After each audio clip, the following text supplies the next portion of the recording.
such a warm embrace. It's that joy I feel. I don't want to go away. So I turn to you, and this is what I'll say. Let's stay a while, maybe let's just chill.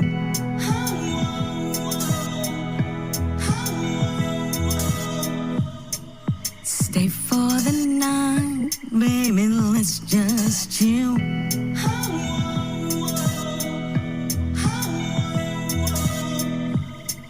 Stay for a while, baby, let's just chill.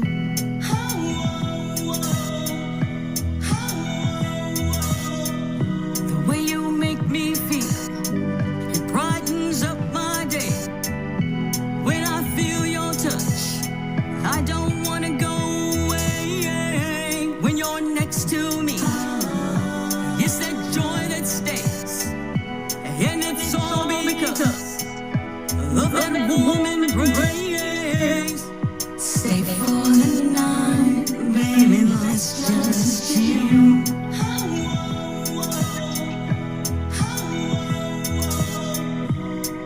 Stay for a while, baby, let's just chill.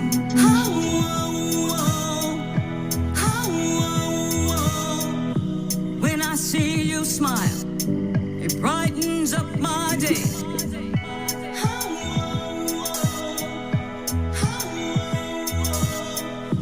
When I see you call, I don't know what to say.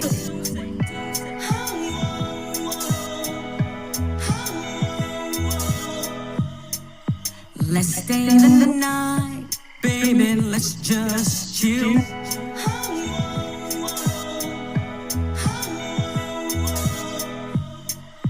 Come stay the night, baby, let's just chill.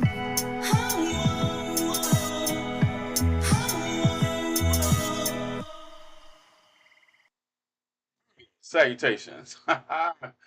Welcome. How are y'all doing today? It is TNathan, doing what he usually do, experimenting in the middle of a live. How are y'all doing tonight? How are y'all doing tonight? Welcome. Welcome to Conversations with TNathan. Tonight, yeah, see if I can get this straightened out right quick. Yeah, because you got to do it on the fly. What good is it if I'm not doing it on the fly? Yeah.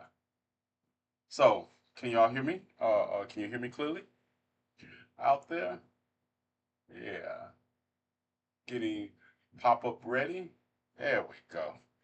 Greetings, salutations, nephews. Greetings, salutations, Nick. Nick, can you hear? Do y'all hear? Are we good? Do y'all have any feedback? Any echo? Are we good? Get an all clear sign from my co-host out in listening land. That sound good? No echo? No echo? We good then. Greetings, salutations. I am TNathan, and welcome to Conversations with TNathan on this August 13th, 2024. How are you all doing? I'm hoping everything is well. Metal, few people know this, but Metal might notice this, that we are situated differently in the man cave where we're broadcasting from. And I think you can see her. There she is on her bed. Yeah, there she is. She's laid out. Bella is laid out. You in GCPR land, you can't see Bella laid out on her new man. Um, yeah, hope you all are doing well. You're late again. I was technically not late. I was caught. I was anyway. I wasn't late. I was here on time. You all just couldn't see me because I was doing something. Yeah, I'm late. Yeah, I'm late. Yeah, I'm black. I'm late. Yeah, that's synonymous. Somebody had to tell me we're going to a political camp. We're going to a political event this Saturday, and they told me what time it started, and they also, because I don't drive, so and Nick is like 2.5, 2 hours away, but I'm going to this political event, and it's in the afternoon, and they were telling me what time it is and what time they were going to pick me up, and they put in there white people time. They put in the text message that we'll be leaving at this time, white people time. Okay, what's up? Not your average scientist. Ingredients to everybody else, in case I missed you. Thank you for tuning in. Tonight, we're going to be touching on topics of the day from an unapologetically black perspective, and we can have dialogue and conversation back and forth on these. Like I say, the app, I am in the middle, show you all. We do have we do have the GCPR app, and I'm in the middle of testing it. We're in the testing stage, and it will be uploaded soon, and you all will all be able to join it because I'm going to make it a mandatory requirement to be one of my subscribers and followers that you have to get the app. Yeah, allergy season. It is allergy season. I'll be on the other page. Good, because I can't see the other. Well, I could see the other page. Hold tight. Hold tight. I could see the other page.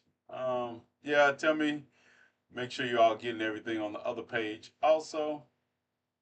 So let me look. Let me bring the other page up. Hi, other page. How you all doing? Greetings, salutations. Greetings, salutations. Everybody is joining me on the blue page. Greetings and salutations. And send. Yeah. All right, there you go. Jay over there. Got that to hold down. Um, we got everybody over here. Has Olivia got here? I get to tell Olivia she late. Her and Penelope. Um, we're gonna touch off on several things. Well, simply beautiful, great. Oh, simply beautiful, simple, simply blenderful. I think it's right. Blenderful. Yeah, great. Blendful. Simply blendful. Greetings, salutations. We had a great conversation last night. Also, we're going to be touching off on some things. We're going to start off with some news that broke today across several news agencies and platforms. We're going to talk about anti-blackness and the pro-Palestinian movement because I think it needs to be addressed. I think it needs to be addressed. It's about time. It's about time we addressed it and we talk about the difference in strategy thinking and emotional reactionatory thinking. And we're also going to talk about how in that the weaponization by the right of those disgruntled in the pro-Palestinian movement and how black people are always on the forefront of every movement, and how when we do try to protect our own interests, people will take that the wrong way. And we're going to get into all that. First up, we're going to talk about this young lady right here. Uh, yes, we're going to talk about this young lady and what happened in her case today. This is Takila, Takaya, Takaya Young. And last August, she was murdered. She was murdered by police officer in Ohio as she was suspected of shoplifting, and she was also 24 weeks pregnant. And the officer shot through the vehicle, severing her spine and killing her and her unborn child. Greetings, D. Clack. Greetings, everybody. So we're going to talk about this case because some developments have happened in this case today. And if you don't watch my videos, you don't know who these developments are. But we're going to get into that. First, let me give you a background on how we got here. I'm going to play the we're going to look at the background footage, the body cam footage from both camera angles and talk about those also. And then we're going to talk about what has transpired with an officer who has been on paid administrative leave since this happened. So let's go. Let's first pull this up. We have some footage just into CNN that we want to share with you. Body cam video investigators in Ohio have released showing the moment an officer fatally.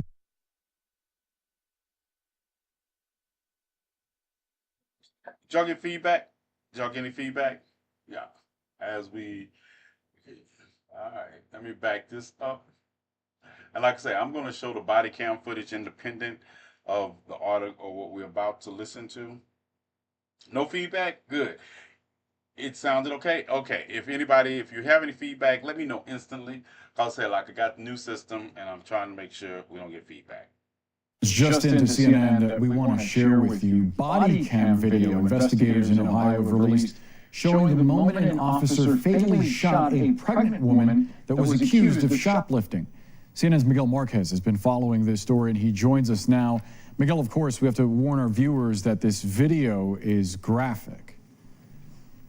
It is graphic. It is also just unfortunate in the extreme. Just a really tragic incident. This is in Blendon Township, Ohio, just in the northeast suburbs of Columbus. It happened August 24th.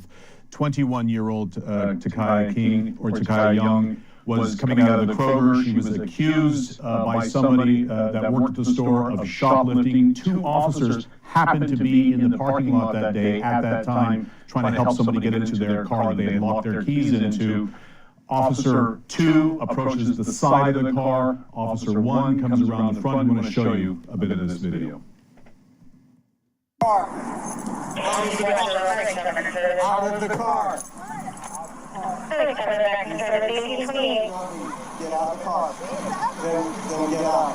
No, then get out. Get out of the car. Get out of the car. Get out of the car. So the officer 2, who was at the side of the car, asks about 10 times for her to get out of the car that she's been accused of shoplifting. She refuses. You see her turning away. Officer 1 comes in front of the car. She turns the wheel away and starts to drive away. And as she does, Officer 1 fires a single shot into the windshield of that car, hitting her.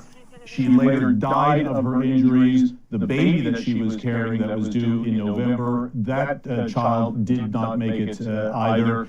This is all under investigation by Ohio's Bureau of Criminal Investigation right now. Officer 2, the individual who was at the side of that car asking her to get out of the car, has been returned to duty, and Officer 1, who fired the fatal shot, is still under investigation. Back to you. And quickly, Miguel, Young's... Okay, so that's what happened. That was August 24th, 2023. And you can hear there that it happened in Benton, Ohio, Township, Ohio. And she died from her wounds. The child died that she was carrying. And that's what happened. And from that time to this time, the officer, who is Connor Grubbs is his name. Connor Grubbs was on administrative leave. Now, I'm going to show you the body cam footage. We're going to take a look at the body cam footage from both officers' angle. And if you want to see this body cam footage in its entirety, it is on my YouTube channel. This is from my YouTube channel where I put up the body cam footage from both officers, Officer 1 and Officer 2. And you can see what transpired. Get out of the car. Then This is body cam footage. No, then get out. Get out of the car. Get out of the car. Get out of the car. Get out of the car. Shot fired. Shot fired. Stop the car. Stop. Stop. Stop the car.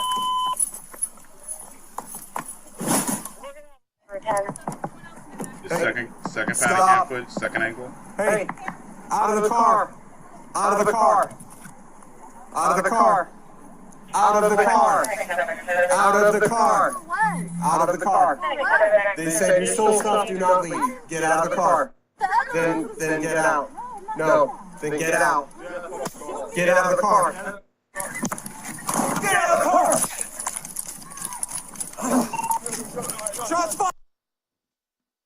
So imagine if ChatGPT and Canva had a baby that's majored in advertising. That's a creative. Like I said, that's on my YouTube channel. That entire video is on my YouTube channel. And you can see the shot fired. Okay, sorry, I had to take a moment. It's the idea that this officer placed himself in front of the car. He placed himself in front of the car. And then one shot, killing her, and her unborn child. Now, Ohio today in Blinton Township, the grand jury indicted him on 4 counts of murder, 4 counts of felonious assault, 2 counts of involuntary manslaughter. Finally, after a year, and they issued a warrant for his arrest. At the time, I was looking for it and see if he had turned himself in before I went on, and there's an active warrant for his arrest. So, um, here's the thing. They were responding to a local Kroger's that said that this young lady had shoplifted. And that is the way they responded to it. And people was like, well, she did. No, shoplifting should not lead to death. There is no shoplifting that should lead to death. Number one, they had her tag. They had all the information they need on her.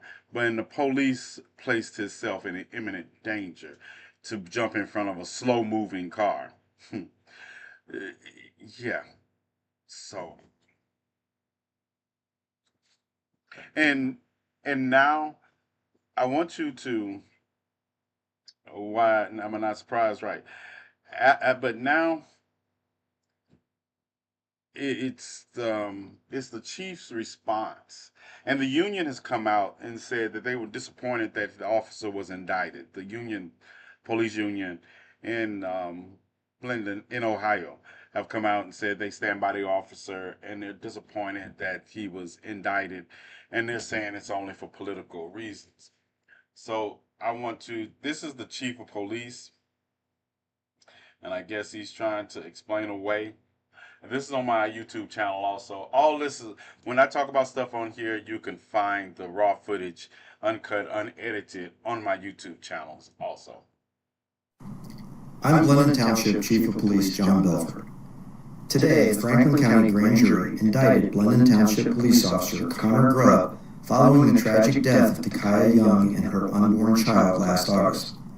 A grand jury's indictment is merely the first step in the legal process, and Officer Grubb is presumed innocent like anyone charged with a crime.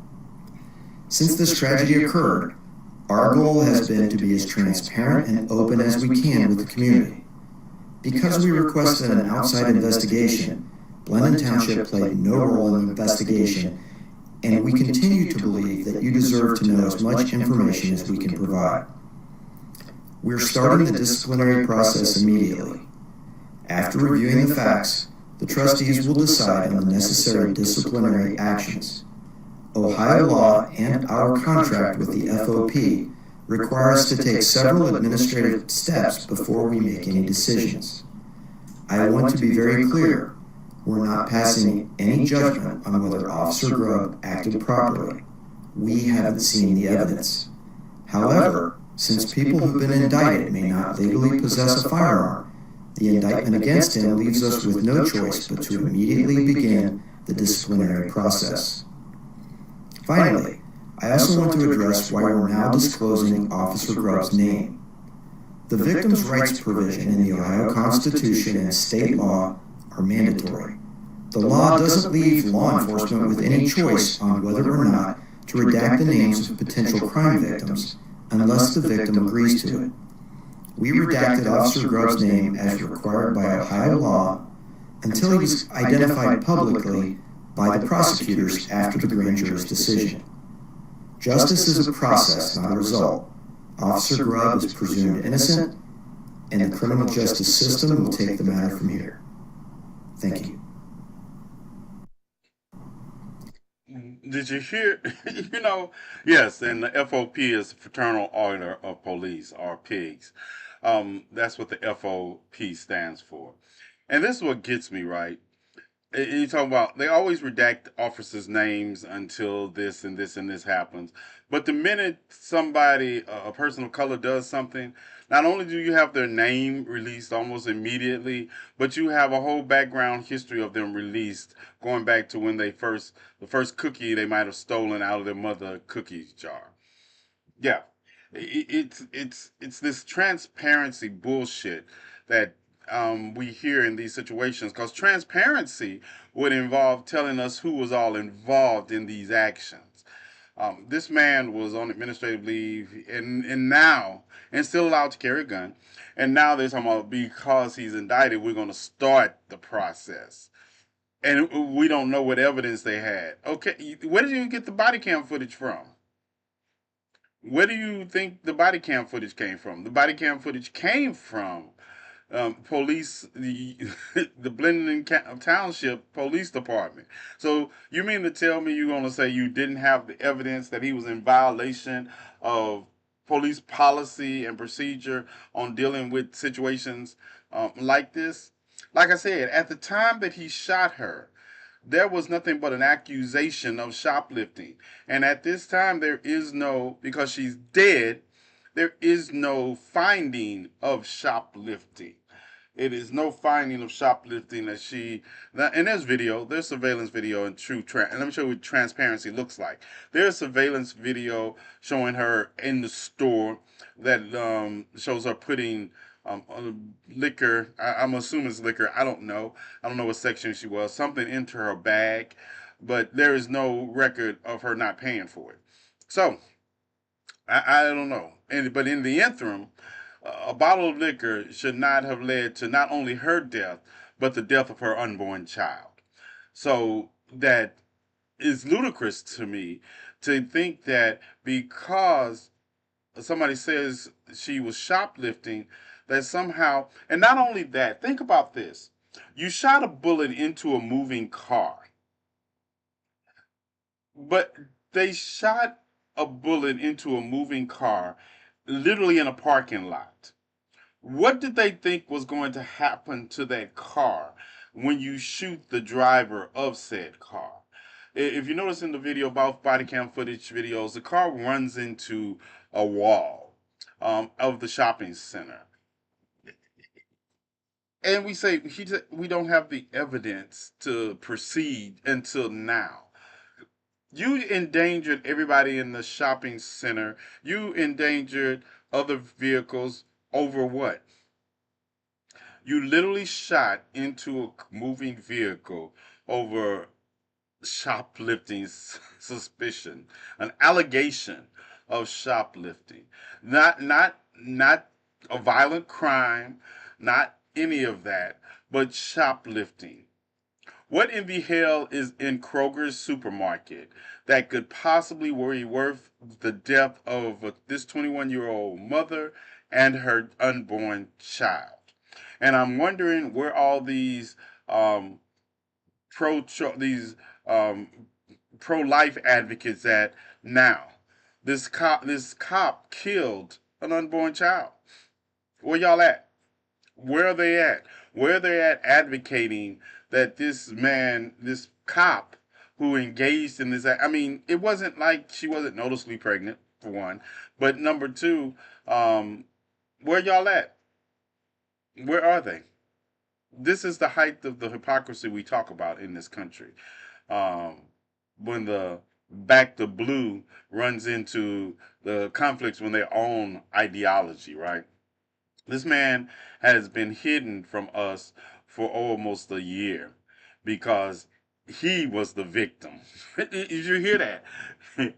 Ohio law protects the victim, but here it is that you're using that to apply to the cop who shot and unalived murdered two individuals. Yeah, that's what we do. Because she was 20. She was expecting in November. This happened last August, so she was expecting in November, and she was looking forward to it. Her mother was looking forward to it, and you murdered her. You murdered her, and then you hide behind a law designed to protect victims, to protect the shooter, the murderer of this young lady and her unborn child. Make it make sense. Make it make sense. How do you square that circle? Someone tell me how to square that circle. Because now we have four murder charges, four felonious assault charges, and two involuntary manslaughter charges and he can't say that she tried to hit him. He can't say he was even in danger from that car. He stepped in front of the car. He put himself in front of the car and then tried to justify that's why he shot, because she was trying to run over him. No, you were on the side of the vehicle. You should have stayed your ass on the side of the vehicle. And not absolving anything. But at the end of the day, this was a shoplifting allegation.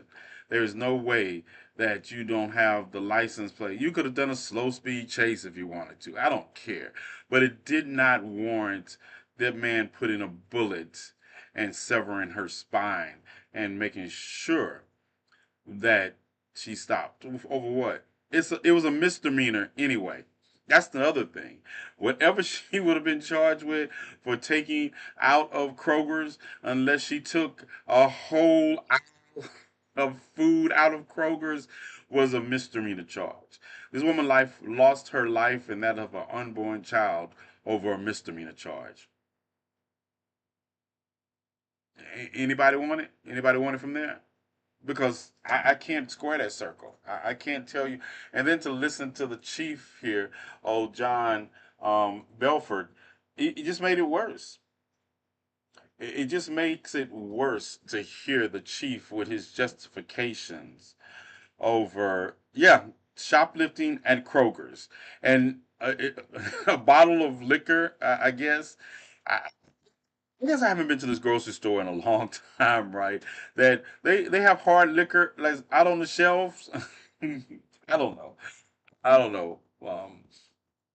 Yeah, I don't get it. I don't get it. Somebody can pew pew whole schools and make it out and out here making TikTok. Don't get me started with that, right? I get people talking about my criminal record every other day, but there are people out here that are on TikTok that have literally been school shooters. And people will be like, oh, well, they paid their debt to society. Yeah, okay. You paid your debt to society, and now you're running around here. And they're white, by the way. That's the difference. Um, they're white. So they get to, and I'm sorry, and it's not self serving that I say this, but crimes are not all the same. Crimes are not all the same. My allergies acting up real bad, aren't they? Mhm. Uh, excuse me. Uh, uh, yeah, it's season switching. Um, Scroll on if you have a problem with what he's saying. Well, I don't think simply you had a problem with what I said. I don't think simply had a problem with what I said. Where I grew up, the grocery store security would chase you and tackle you in the parking lot, which is also not a good policy. Which is also not a good policy. Um, we've seen that most companies, I have, and never being in the situation before, but that's crazy to me. That's crazy that I've watched people. I have seen people tackle people that they suspected of shoplifting, and they didn't even work for the department store. Um, it was a thing about these Yeti cups a while ago, and this guy had grabbed some and was running out the store with them, and the security guard told some civilian to get him, and this man tackled him. I was like, did he get a Yeti cup out the deal? You're out here tackling people over somebody else's product that you're never going to see. You're out here doing the work of tackling somebody that has a Yeti cup. You're about to lose your life over a Yeti cup. If that man would have pulled the knife out and stabbed you, what was that officer going to do except let you bleed out? Yeah, I'm not security. It's not my job. They were just regular employees, not even security guards. Not even security guards. I'm like, nope. Let him run. Let him run. Like I said, That's one of the things that, and I'm not, it's different, don't get me wrong. There's some crimes I would step in between. I'm not going to sit and watch a child be abused in front of me. I'm not going to sit and watch a woman get beat up. I'm not going to sit and watch a violent crime to somebody that I know no didn't bring it upon themselves or anything like that. Not gonna do it. But you running past me with your stolen Yeti cup, I'm getting out your way. I'm getting out your way because obviously you need that Yeti cup. And these big chains have insurance for assets lost either way. They have they you some people out here trying to stop people without insurance. They don't even have any insurance, and they're gonna mess around. And what happens when you stop somebody that wasn't shoplifting? Yeah, even if you stop somebody who was shoplifting, you might get sued for any bodily harm you caused to them. Yeah, you have that kind of insurance. But this just goes to show you back to the flow of this, because all of it comes from that. Is that this incident with this young lady losing her life and that of an unborn child could have been avoided. That's my point. These things could be avoided. We have to start realizing in this country, it seems like people want to believe that all crime is the same and deserves capital punishment. I will tell you, as someone who has done time and has ran into a lot of people serving time for different reasons, I tell you, I run into more people serving time for property crimes against corporations and getting more time than I run into people who have engaged in domestic violence and got the same amount of time, that have done um, what's the safe P word to children and gotten less time. Our society disproportionately sentences property crimes more than they sentence violent crimes or crimes against children, and that's it.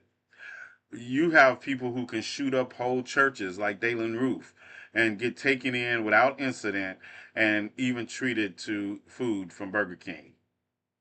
You get shooters who can shoot up whole grocery stores in a racially motivated crime and get taken without incident.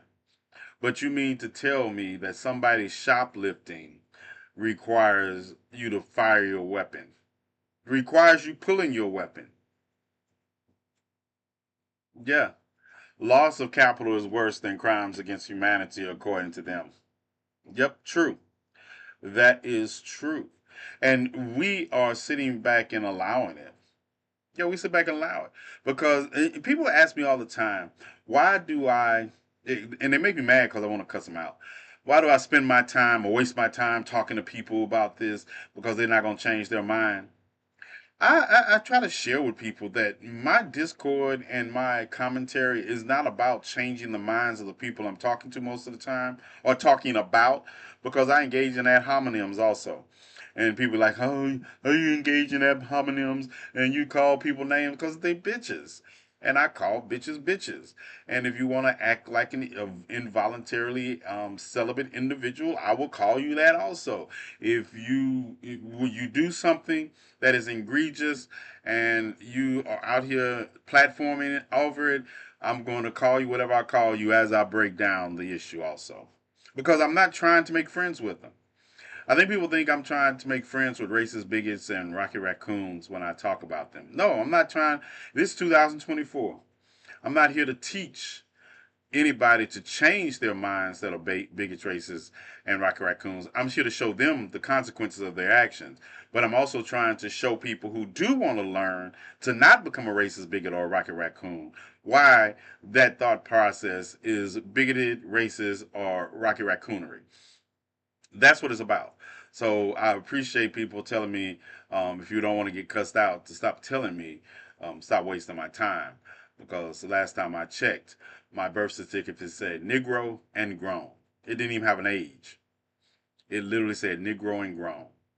So yeah, you do you. Because most people out here are passive aggressive. That's the only kind of aggression they have, and most of them are they're just passive. They believe that they should take everything laying down. Well, the ancestors didn't birth some of us that way. We fight. we fight. Now, let me transition away from this screen so we can um, talk about an issue that we're watching take unfold. That I'm watching unfold across social media, and that issue involves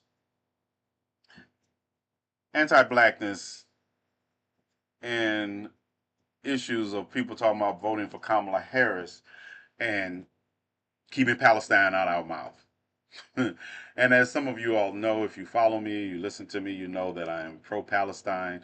I am also, and I've been calling for a ceasefire before this incident. I've accused Israel of some of the most heinous crimes in the open air prison. That is Palestine. Um, since the 40s. All right, this is 75 years of this. Some people, and let me give you a quick rundown. Some people have only been pro-Palestine for the last year and a half. Some people only know this issue because the atrocities that Israel has created has somehow made it into their daily lexicon of consumable media coverage. But some of us were out here talking about pro-South Palestine when Nelson Mandela went to Palestine after he was freed from prison and stood in solidarity with the Palestinians in their fight against Israel. Yeah, not everybody knows about that. But I've noticed that, and I'm watching it, and I know it's the weaponization, so I try to tread this carefully. I'm pro-Palestine as well. I just noticed that they don't say shit about Congo, Sudan, Haiti. And that's a good point, because I made it a point. Hmm, I made it a point. I guess I have to share this video with you all, right? Because there's a video for that, and I made a video about that very point. And don't understand, and I don't want this critique to ever come across as not being pro-Palestine, but we have to navigate this in a way that we have to do what you can't save someone else. And I like to put it this way: you can't help anybody else fill their cup while you have a hole in the bottom of yours.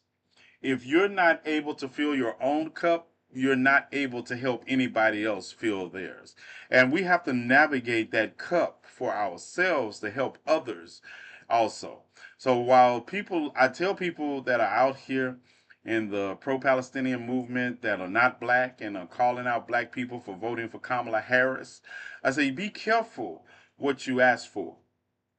Be careful what you ask for, because black people have been on the forefront of every movement involving the injustice of other people on this planet. We have been at the forefront, and we're not going to leave unless you force us.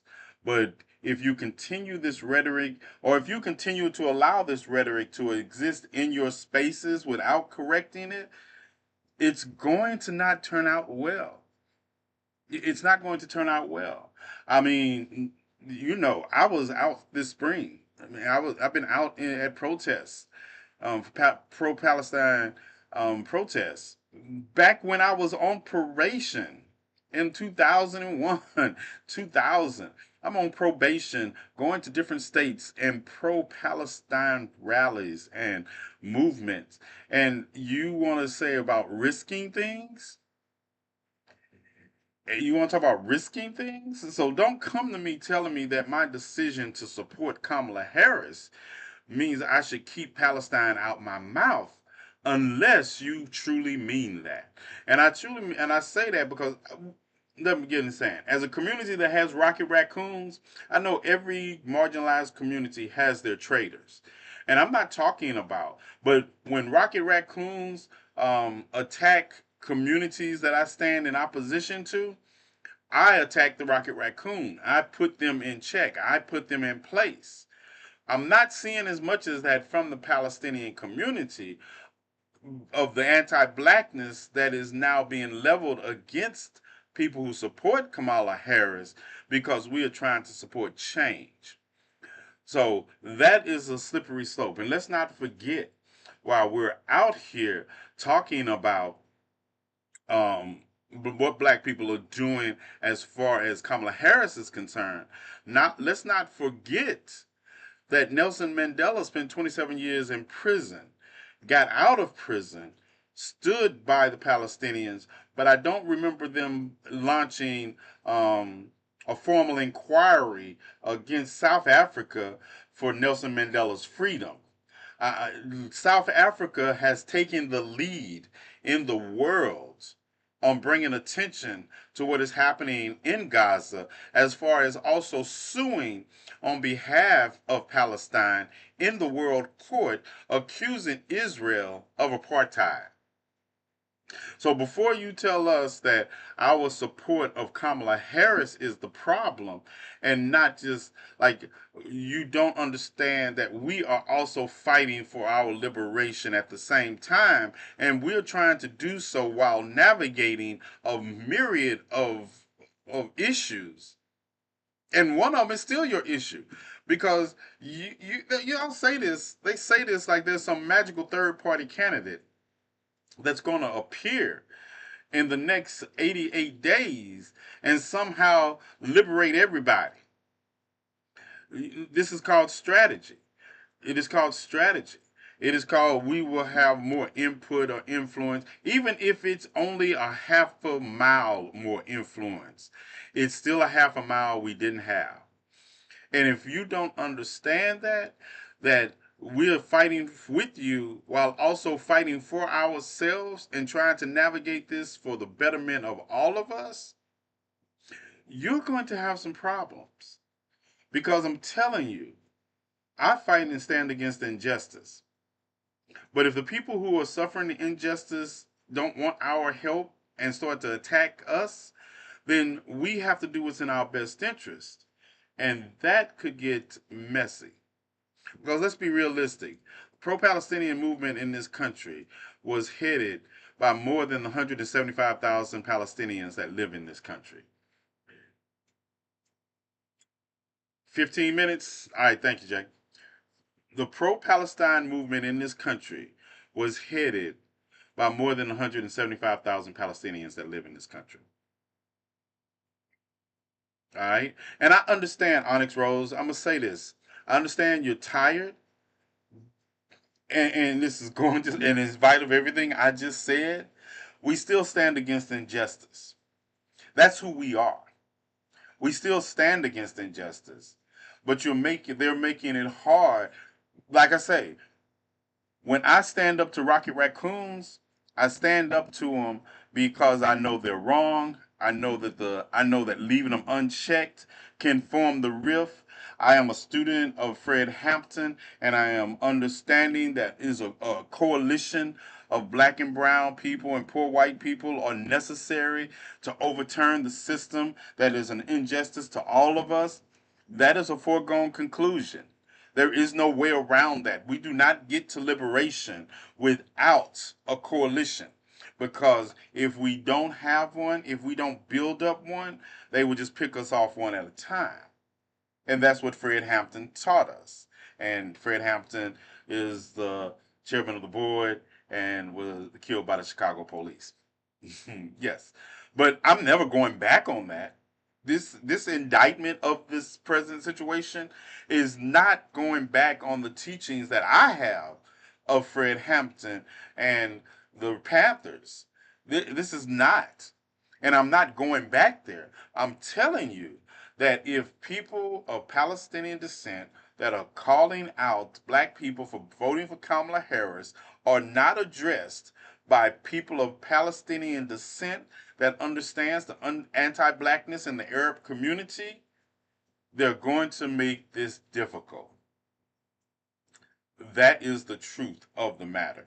This stance is going to make it's, and the thing about it is, if black people were only fighting for black people, listen to me well. If black people were only fighting for black people, this would be a whole different conversation. If we were only fighting to trade places with the oppressor. But see, most of us are not. We don't want to oppress you any more than you want to be oppressed. We're fighting against oppression in all its forms. Because if you want to get technical, I think Petra is in here too. I have friends in the LGBTQ community that are going just as hard for Palestine, knowing that Palestine, they wouldn't be safe in Palestine. They wouldn't be safe in Palestine, but yet still they still recognize the injustices that no child should have to suffer under. No child. So when you tell us you don't want our voices because we're trying to navigate this in a way that is best for all of us, and that way means that we have to compromise some of the things we want at the same time as making sure you get the things you need at the same time, don't make us go sit down. Don't make us go sit down.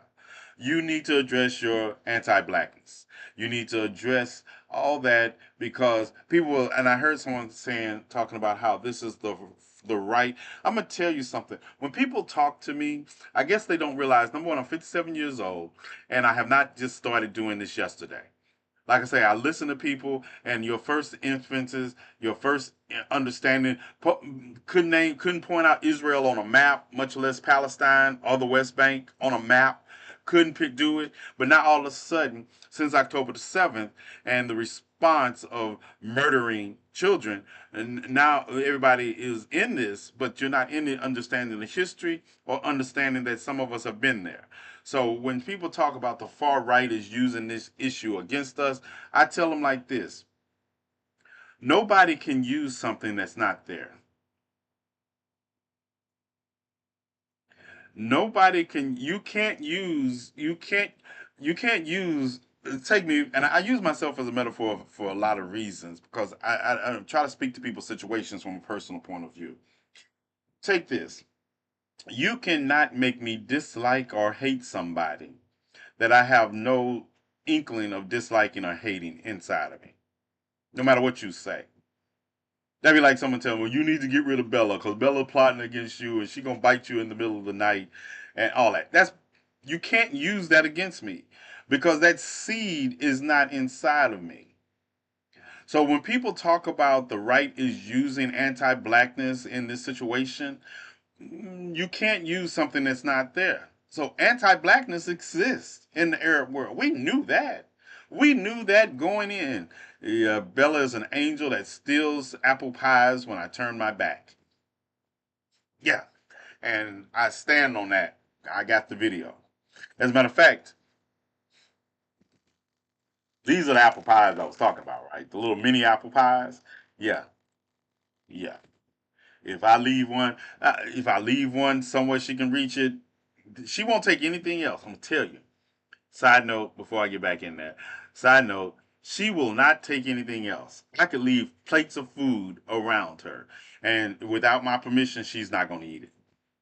But I left my little apple pie open and ran to the bathroom and came back. My apple pie was saying, "Look for me." And if you grew up in one of those families, you know what I mean. It said, "Look for me."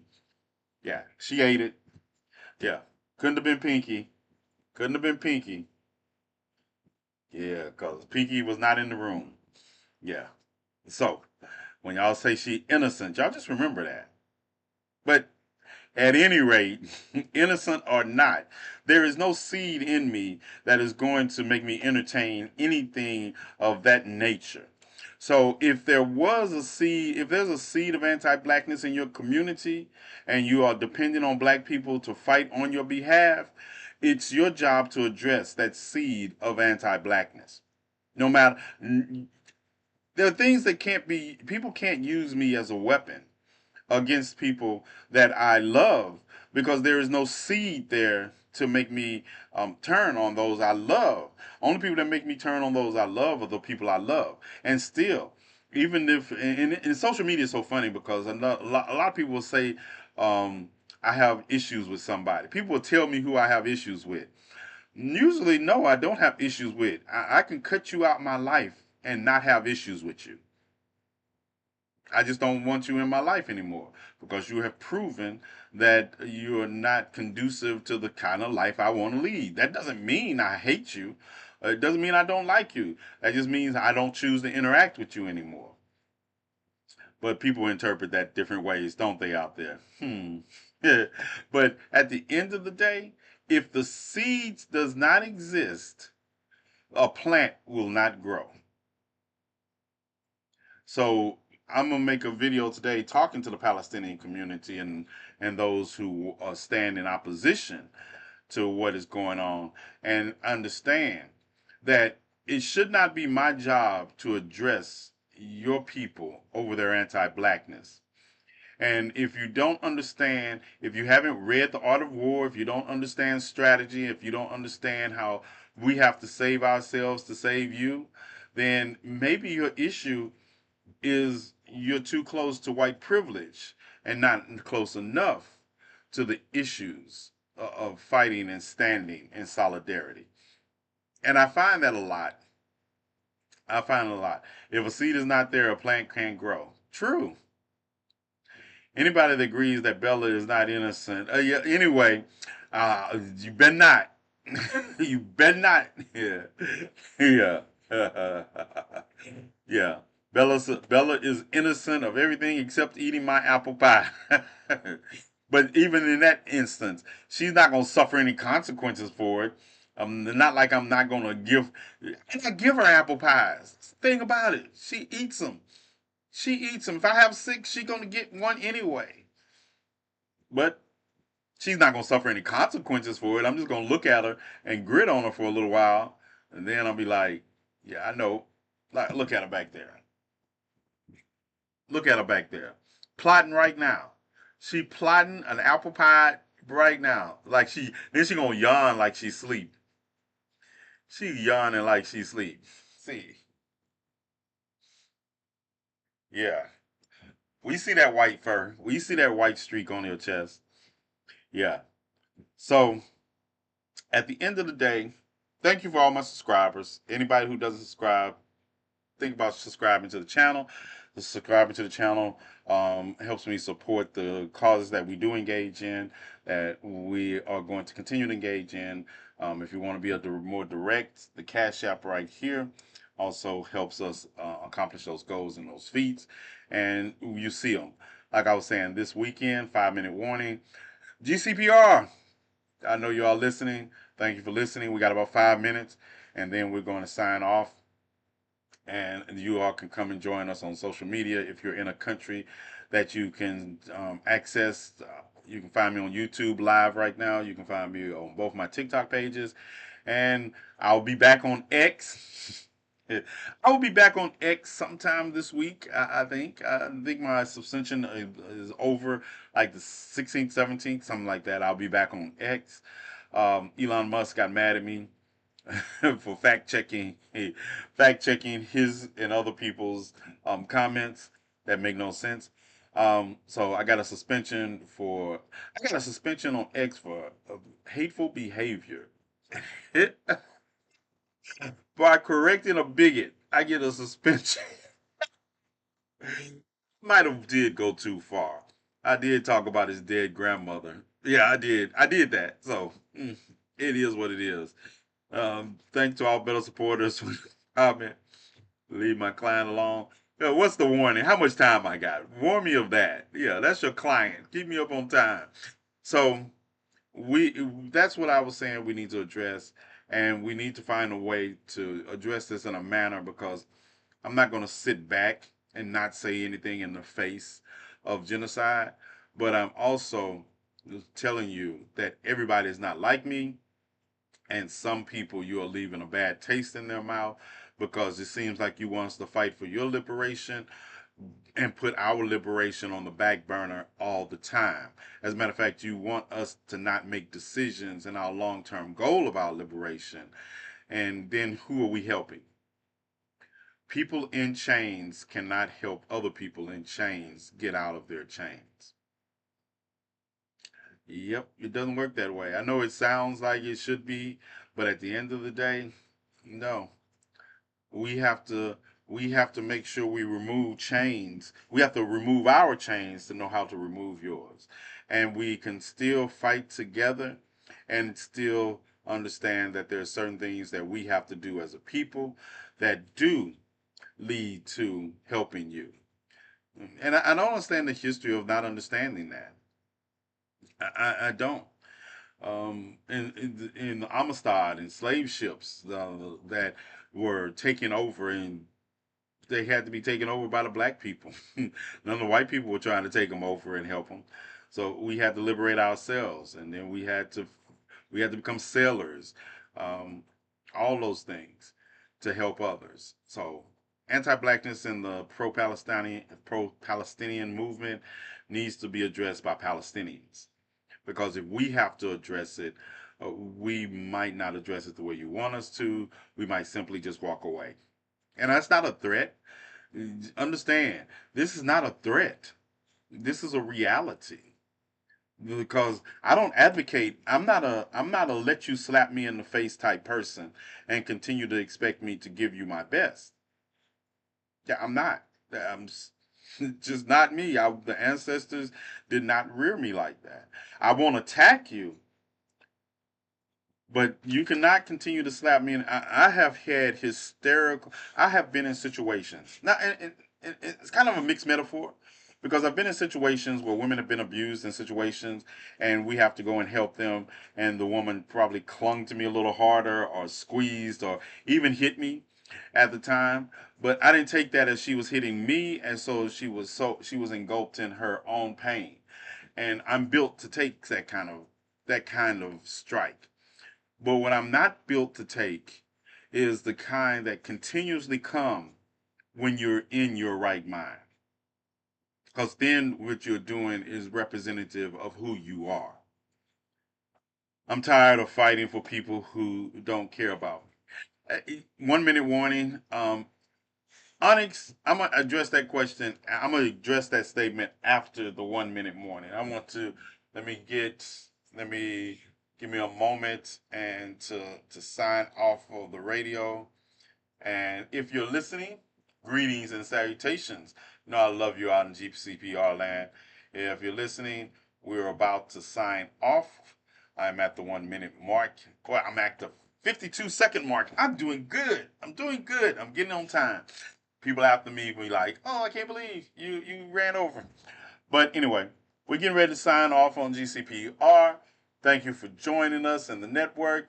I will be back tomorrow night, 10 o'clock Central Standard Time, 11 o'clock Eastern Time, and you can figure it out wherever you are in the world from there. I can't do all 24 time zones off the top of my head. But I'll see you all tomorrow. If you want to continue with the conversation, we're still on social media, across my social media platforms. Come and join us and tell us what you think. All right? Peace. Talk to you later. All right.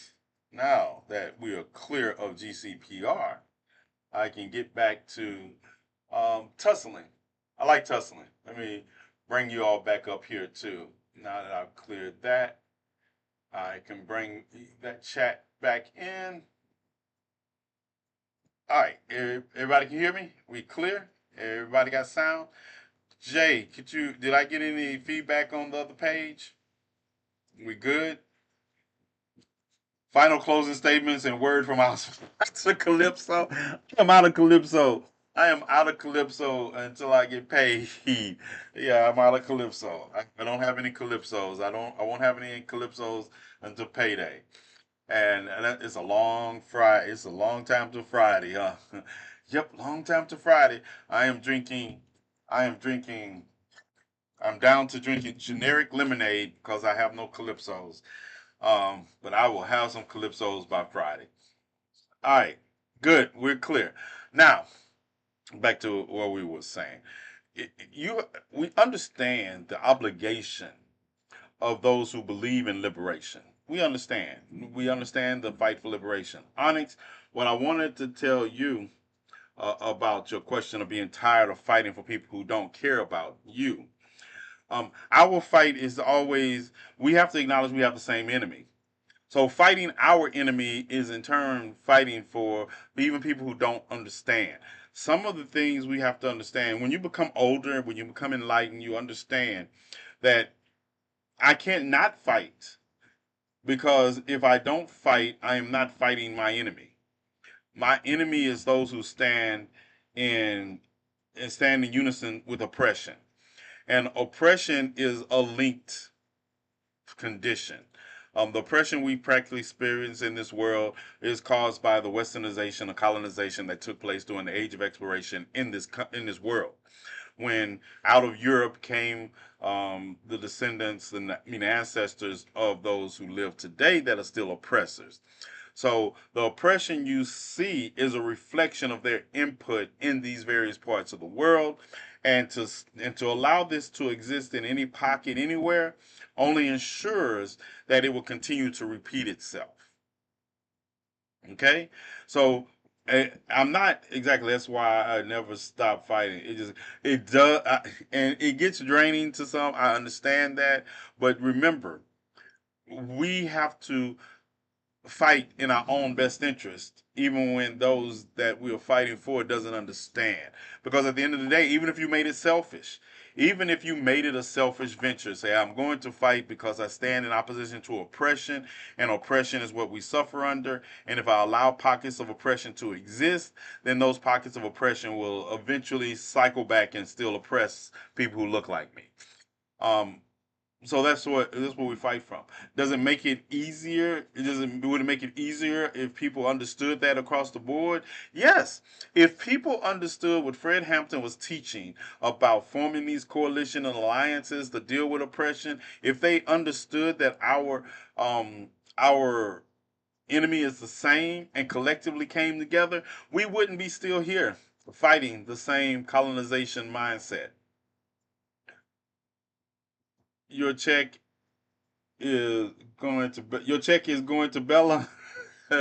No, my check goes to feeding those who happen to be homeless and Bella. You're right.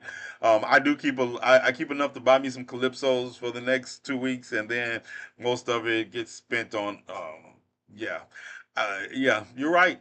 You're right. Yeah, you're right. There's one thing I do miss about the game. I'm not gonna lie. I will never sit here and lie to y'all. But one of the things I missed about being in the game is the unlimited money that you get for being part of the game. Feel about me how you want to, but I will tell you the truth. That's what I miss the most, because it would free me up to do a lot more things. I feel a lot more homeless people and helped a lot more people when I was in the game than I do now. Yeah, much more, and still was able to do more, because I've always been that way. You can look at my record.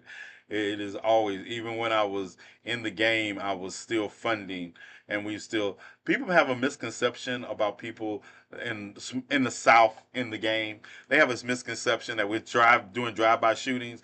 Yeah, y'all need to start watching so many movies, because how do you think basketball nets get put up in the community? Who do you think cleans up the park?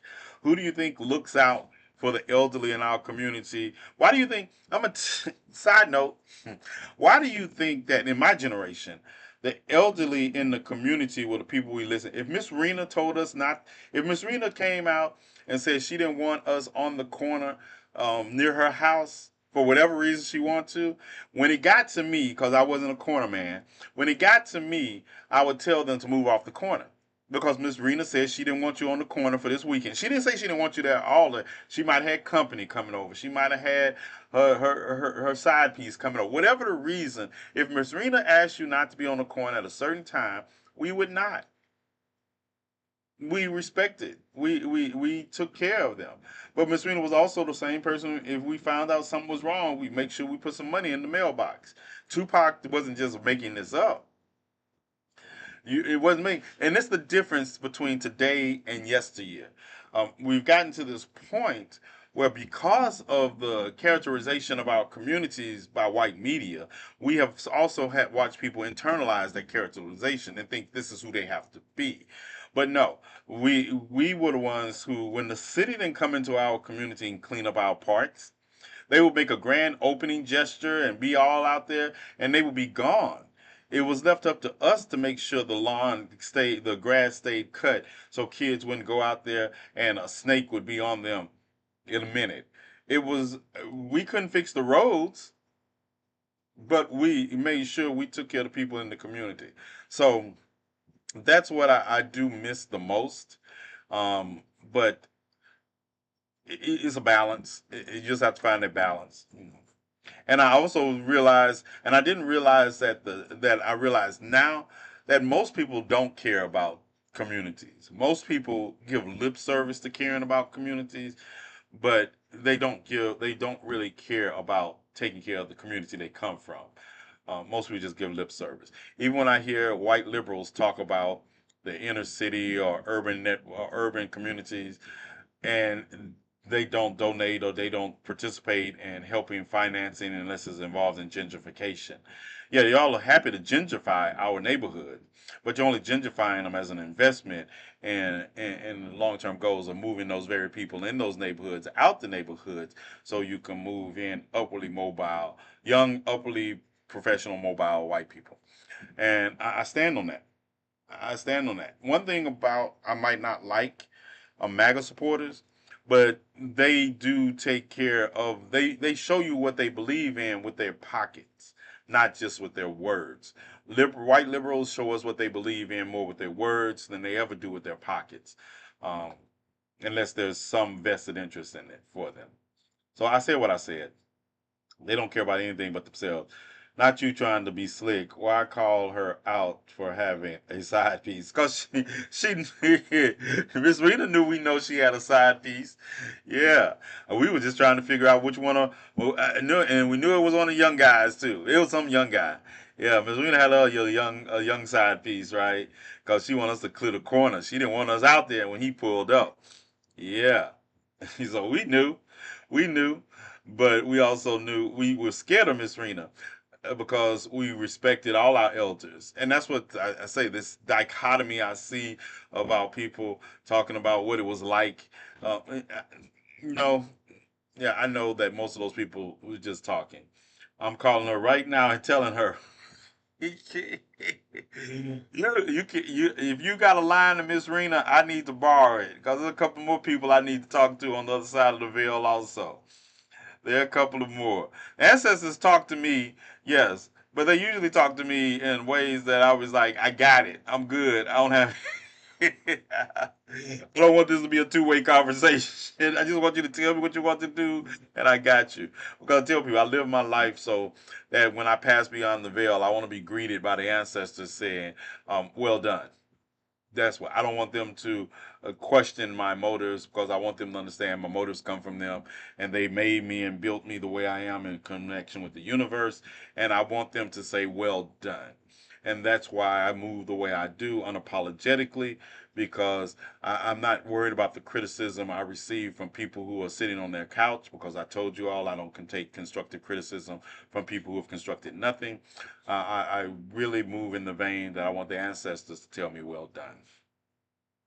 Well done. Except Miss Rena gonna tell me, don't be talking about my side piece. Don't talk about my side piece from 37 years ago. My goodness, it was more like 39, 40 years ago. Yeah, about 40 years ago, Miss Rena side piece. All right. So I can answer questions now that since I'm off the radio, I can directly talk to you all. If y'all have any questions about anything I've said, let me know. Let me know. I will bring up. I have all the pages. Let me bring up. Let me bring up my other page here. We're monitoring it. Greetings and salutations on the blue page. Yeah, if you have a question, I can now see all the questions since I'm off the radio. All right. Olivia, you on both pages? You and Jay going back between both pages? That's good. That's good. I see that. But yeah, if y'all have any questions or anything I want to address about anything I've talked about tonight, or any other topic,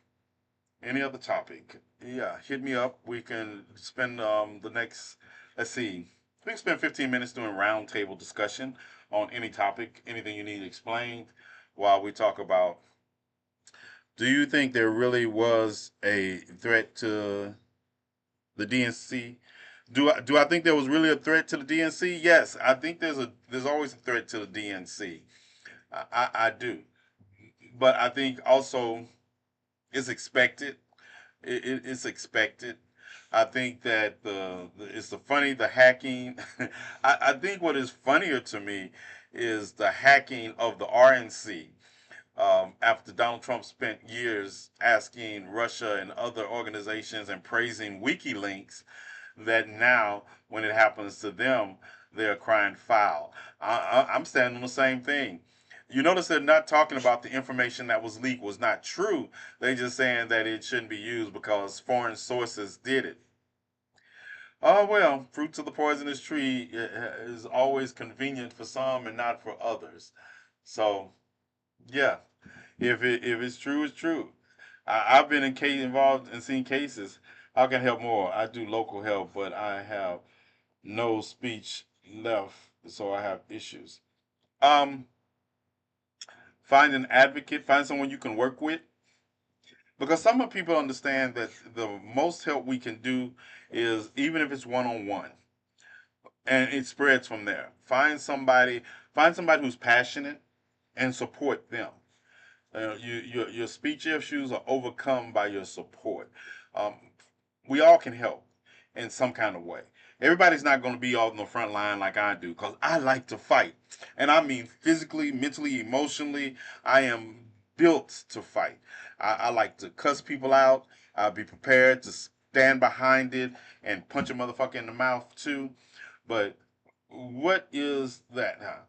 Who is the loudest understand? And I'm gonna say this, Rain. It might not even be the loudest person, but who is the most consistent person? When the cameras are, find the person that when the cameras are off, they're still fighting. That's who you want. When the cameras are off, find the person that is still fighting and endorse them and help them. Find out what they need. Because some people don't realize activism doesn't pay bills. And we live in a world where we have to pay bills. Let's not get it wrong. Activism does not pay bills. And if you can't help donation wise with cash, there are other things you can do to help that person to make sure they're able to be out there. If it's nothing but, hey, I know we got this coming up. I can't do this, but I can stuff envelopes. Hey, do you need? I got a computer and I got a printer at home, and I'll buy the paper and print anything you need. There's always something we need. There's always something we need. Like right now, those of us who are helping those who happen to be homeless, and yes, we need donations because we need food. Um, and I tell people be like, "Well, I'll send you a tent." You can't send me a tent because something wrong with the tent. I have to send it back, and it's a lot of trouble. You can send me the money to buy the tent, and I'll buy the tent, and you'll see it. But at the end of the day, it's about what can you do in your area to help, and you have to find out what needs being done. Because I also tell people like food pantries. At the food pantry, don't bring me no wax beans that you all been sitting on in your pantry for 4 years. Don't bring me any wax beans. I'm throwing them out. The food pantry is not your place to clean out your food pantry of stuff you don't eat or that's old and you want to feel good about yourself. Yeah, don't do that. Don't do that. We're not, the food pantry is not your personal dumpster.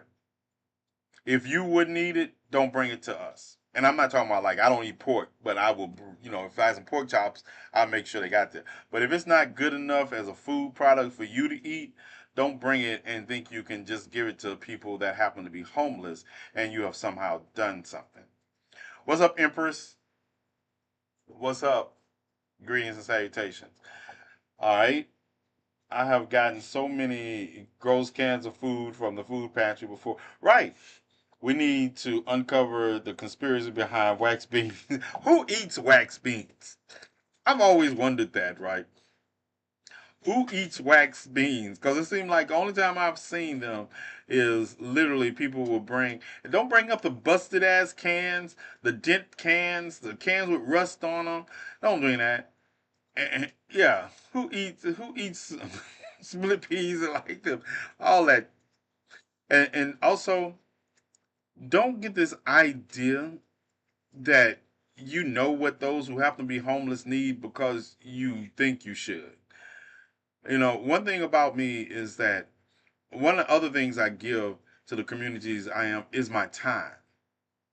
Some people just want a good conversation. Some people just want some people just want a bath every now and then. Some people, we just get hotel rooms and say, hey, this yours for the next 24 hours. Do whatever you want to, right? But you have to understand your giving can't come attached with strings. Your giving can't come with strings attached. Hey, you wanted some attention? You wanted some attention? Yeah. Yeah, I love you too. Give me a kiss. Yeah. Yeah, she wanted some attention, y'all. She wanted, she needed a little attention. I know when she jumped down off the bed and wanted to get in my lap. Kick rocks, MAGA. Yeah. I grow food to feed families with special needs in my Shay. That is and understand, right? I think one thing people don't understand is special needs. Um, and people need to understand that everybody with a food insecurity is not also homeless. When you look at me and you see we packing bags sometimes, you'll see that we had the bags that we pack for Thursdays where are for people that are experiencing food insecurity. As a matter of fact, the shelter will give food to anybody. If you show up at the shelter and you need food and you just say you need food, they will give you food. You don't have to be homeless because in today's society there are plenty of people that have to pay the rent or pay for utilities in the home and don't have enough money to take care of long-term food needs or calypso. But no, this is a joke. I can afford my own calypso on Fridays. But at the end of the day, understand that food insecurity is real. And some of your neighbors experience it, and you don't know. Notice a sign. Wisconsin Democrats delivered tonight. Good. Don't be nice to him, Bella. He lied on your name. This is for you. This is for you, Olivia. This is for you. Did I lie on your name, Bella? Yeah. Do you love me? Yeah. Do you want an apple pie? You want apple pie? Look, you see this? Look now. You want apple pie? Yeah, you want apple pie. Yeah. Nah. Give her the pie. I gave her the pie. Yeah, she got the pie. She gone now. She behind me. I can't move the chair because she's gonna lay down right behind me and eat the apple pie now. So I'm stuck in this position till she finish eating the apple pie. Oh, and I left her rug out. I cleaned her rug today, and I got to get her rug and put in here. All right. Yeah. So understand. Leave it. leave. Leave it on the windowsill. She'll start floating to it. She will. She will. Metal Melter. I just was looking for you, Metal Melter. Where you go? Yeah, he dipped on us. Yeah, she is beautiful. She is beautiful. So Pinky don't get no pie. No, she doesn't. Okay, understand. Pinky weighs 8 pounds. Maybe 7.8 pounds. Pinky will eat up everything you give her and get sick. No, Pinky has to. If you've ever had a little dog like that eats anything, that's why Pinky can't eat the same way Bella. Bella will not. If Bella was full, if she was full, she would. She doesn't just eat indefinitely. Pinky will eat as long as there's food available to be eat. 7.8. I would say 4 pounds. You might be right. You might be right. She's probably 4 or 5 pounds, but that's the point. You can't give Pinky just food indiscriminately because she will eat it. And then she will be sick, and then you will be cleaning up after her because she will throw it up. Yeah. You have a chihuahua named Tiny? Yeah. Yeah. So Pinky, and then Pinky also is like right now. it's cold in here. That's why she's in another room. It's cold in here because I have the air conditioner on, because I have all the lights, all the computers. They generate a little heat. So I have the air conditioner on whenever you see me on the show, you see me on, and it's cold in here. So Pinky will avoid coming in here when it's cold like this. And I don't like for her to throw up in the. I don't like her throwing up in the man cave. My Chihuahua weighs 5 pounds. That was the craziest pit bull. Up to Pinky thinks Pinky thinks she's a velociraptor. Pinky's not even a dog. Pinky thinks she's a velociraptor, and she thinks she's a bulletproof velociraptor, descendant of Godzilla. That's what Pinky thinks. Pinky will what you say? What you say, Shay? What did I miss? Scene? Yeah, Pinky will. Yeah, Pinky's on another level. Yeah, as somebody who's seen her like Metal, she bit Metal's steel toe boot. Nick came down to do the work you see. Everything in this room was done by Nick. All the mounts, everything in this room was done by Nick. The hooks on the wall, everything you see was done by Nick. Only thing Nick didn't do in this room was put up the new bed, and I managed that. I managed to put up the Bella's new bed, but yeah, Pinky attacked Nick's steel toe boots. That's how small she is.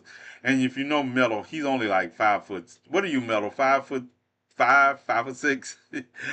Everybody below 6 feet is tall, is short to me. I'm sorry. All of y'all, I'm looking down at y'all. So don't get me wrong. If I don't get the height exactly right, I measure people by where they come up to on my body. Okay, I said it. I measure people by where they come up to on my body. That's it. I don't know. I don't take a bell.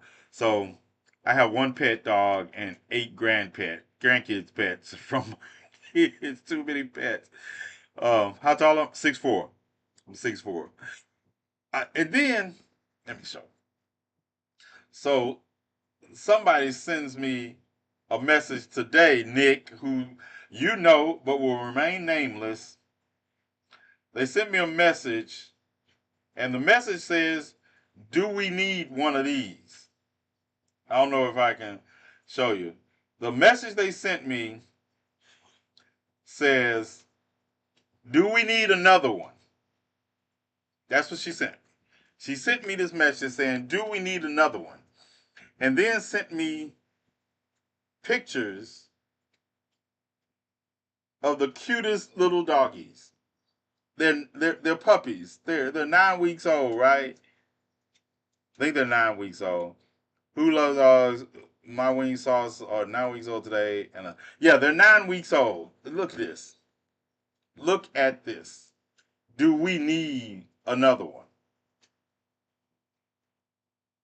So of course, we don't need another one. But what does need have to do with it? Look at this. Look at that. What does need have to do with it? Oh, and I want that one. That one. I'm not really a big proponent of putting animals, pets, in clothing, right? But oh, that looks so cute. Right. I don't even know what kind. I want a Dalmatian. I want a Dalmatian or a Greyhound. I would love to have a Greyhound. I used to have Nick, did you? Yeah. Big Papa, we had a Burmese python. Yeah, I had a Burmese python too. But I had a Grand Pyrenees also. If you've been following me a long time, you all know I used to have a Grand Pyrenees. The kids have them, but I have a Grand Pyrenees. Um, I agree. Love the tiny pop. Yeah, I love. It's like, do we need one? She asked me, do we need one, Nick? I was like, what does need have to do with it? And of course, we don't need one. I need them to be. I need them to be potty trained though. I need them to be trained. Yeah, I need them to be trained. And I got Bella, and it's not my fault that Bella has separation anxiety. No matter what anybody says, it is not my fault that Bella has separation anxiety. I have separation anxiety from Bella. I think she's just imitating. Yeah, she's just imitating. I don't agree with the monarchy, but they ate with the Englishman. You're right. Right. They did. So that's where we're at today, right? We're any thoughts? Any thoughts? Anybody got any calypso out there?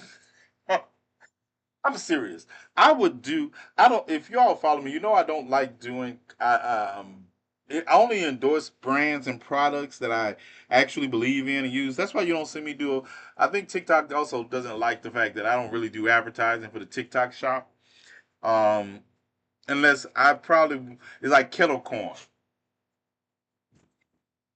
Kettle corn. Let me tell y'all right. Y'all got to go to the kettle corn site. Kettle corn sent me some kettle corn. Right. He always send me little kettle corns every now. And wow. I got the package, and I was going to make a video about receiving the package, and I was like, oh, I didn't have my phone at the time. It was in the room. I was like, I'm just gonna eat, and I'm just gonna taste a couple of them, and then I'll make a video. And he didn't ask me to make a video. He doesn't ask me to make videos. He shares it with me, and he also is committed to providing bags of popcorn for those who happen to be homeless whenever I have an event, and he does that. But yeah, by the time I made it to the room to get the phone, I had ate 3/4 of the bag of popcorn, kettle corn that he has sent me. So yes, yes, kettle corn. I love kettle corn, and I will be repping his site because I'll be representing his page. Because man, it is good. It is not just a black business. It is great kettle corn. So I will be sharing. Yeah, I don't. Calypso's been cheaper at least here now $1.25, and it used to be two. Yeah, it used to be $2.20 here. I don't know how much they are here now. I'll find out Friday. I'll find out Friday when I go get some, because I try to get enough to last me for 2 weeks. But then we have crumb snatchers. We have crumb snatchers, and somehow my crumb snatchers went from not liking lemonade to now I got to make sure they got enough lemonade for them too. They drink lemonade now. I'm so glad school has started back. So glad school has started back, and I can protect my lemonade supply better.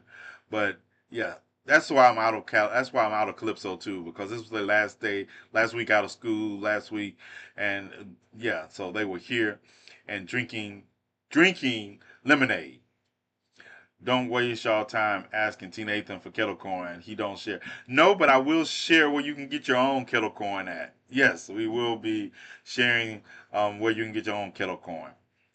1.5 more weeks for my yeah. Poor you. Poor you. August 19th, everybody should be back in school because August 19th is when the Democratic National Convention starts, and you all will be riding this ride with me because every night we will be talking about the Democratic National Convention and what took place. That's what the show will be spotlighting starting on the 19th of August, and we're going to do it every night.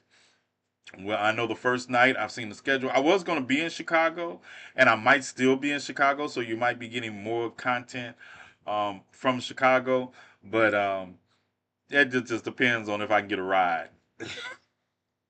Cause I will wait till the last minute, and they'll be like, I want to be in Chicago on the 19th, and everybody be looking at me like, why did you just wait till the 17th to tell us that you wanted to be in Chicago on the 19th? I was like, isn't that how this works?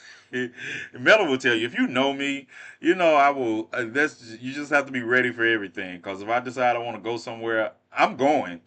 It's just like who's taking me. But I will get there. And I just haven't made a mind because there's so much I want to do. You can never have too many babies. So Petra just sent me. Yeah. Thankfully, my kiddo loves school. I work for the local election office, so it's going to be crazy. It is going to be crazy. It is. Anybody in Chicago? Anybody in here in Chicago? Yes. Fred Hampton's Jr. Yeah, we have crossed paths before. We were in Alabama doing a particular unaliving, and so we crossed. But yeah, yeah, I don't fanboy. I don't fanboy at all, but he is one of the few people. His proximity to his father, knowing he's his father's child, and he's still committed to the footsteps of his father. I really that really makes it my day. That's a common problem in Texas because any road trip is derailed by Bucci's. I made my adult kids work for the election office too. Three of them. Good, good. I got my niece. My nieces and nephews are so excited, and it's often they just ask me who to vote for. Often, that's what, and I tell people. People will act like that's a problem. They're like, I can't believe your nieces and nephews and ask you who to vote for. My sons and my daughter asked me who to. We talk issues all the time. My sons are going to ask me who to vote for. That's what being a patriarch of a family is about.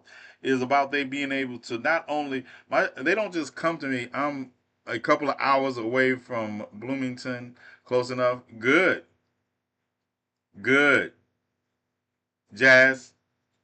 But that's what being, and we have to exercise more influence than we are. I know some people come from these families and they say, let people just do whatever they want to do.